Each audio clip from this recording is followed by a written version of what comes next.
वालेकुम। Drama star शेर की आने वाली साथ बहुत धमाकेदार होती जा रही है। जैसे ही शेर अपनी फैमिली के साथ फतेह के घर उसका रिश्ता मांगने के लिए आता है तो शाहतार फौरन गुस्से में भड़कती हुई फौरन शुजा के पास पहुंच जाती है और कहती है कि वो दुश्मन तुमसे माफ़ी मांगने के लिए नहीं आए बल्कि तुम्हारी बेटी की आशिकी का पूरा दावा करने आए हैं।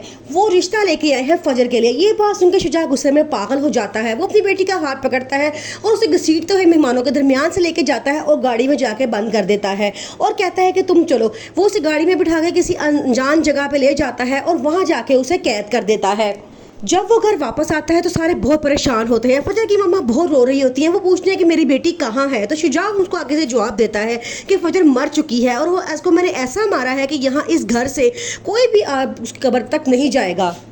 अब शुजा को इस बात का अंदाज़ा हो जाता है कि उसकी बेटी उसकी हमदर्द नहीं बल्कि एक बार फिर उसको धोखा दे चुकी है। वो समझ रहा था कि मेरी बेटी ने शेर को अगवा कर लिया है और अब उसको मार के मेरा साथ देगी, लेकिन फजर ने ऐसा नहीं किया। उसने शेर को उन सब के हवाले कर दिया और बिल्कुल ठीक कर दिया। अब ये बात शुजा से किसी सूरत बर्दाश्त नहीं हो रही। वो अपनी बेटी को सजा देना चाहता है, इसलिए उसे कैद करके रख दिया है।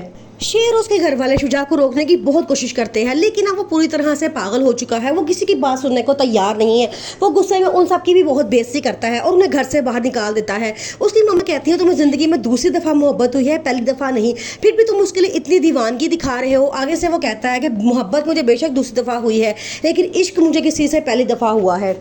अब शेर भी बहुत परेशान है कि शुजा फजर को कहाँ लेके गया है। वो हर तरह से ढूंढने की कोशिश करता है, अपने बंदे हर तरफ दौड़ा देता है, लेकिन फजर कहीं नहीं मिलती। दूसरी तरफ बदरुज़्ज़मा और उसके बेटे इस बात पे बहुत परेशान है कि शेर वापस आ चुका है और अब तमाम जायदाद से हाथ धो बैठेंगे। इसलिए अब वो चाहते हैं कोई ऐसा प्लान किया जाए कि शेर को गायब कर दिया जाए और फिर उसकी तमाम जायदाद अपने नाम करवा ली जाए। अब वो मौके की तलाश में है। शेर के पापा को सब बातें पहले ही पता थी कि मेरा भाई कितना लालची इंसान है, इसलिए उसने मरने से पहले अपनी तमाम जायदाद अपने बेटों और अपनी बीवियों के नाम कर दी थी।